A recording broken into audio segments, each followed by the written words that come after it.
Aprelin 5-də Azərbaycan Respublikasının Müdafiə naziri general-polkovnik Zakir Həsənovun rəhbərliyi ilə xidməti müşavirə keçirilib.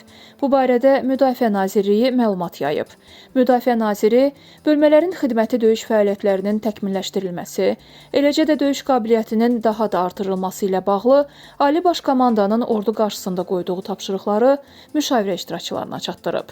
Müşavirədə Azərbaycan-Ermənistan şərti sərhəddində mövcud əməliyyat şəraiti, o cümlədən son günlər qarşı tərəfin bölmələrimizi mütəmadi olaraq atəşə tutması, mövqelərimiz üzərində pilotsuz uçuş aparatları və dronlarla kəşfiyyat xarakterli uçuşlar həyata keçirmə cəhdləri geniş müzakirə edilib.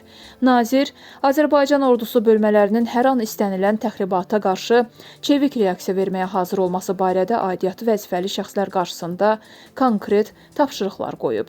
Döyüş növbətçiliyinin təşkili zamanı ayıq sayıqlığın artırılmasının vacibliyini vurğulayıb.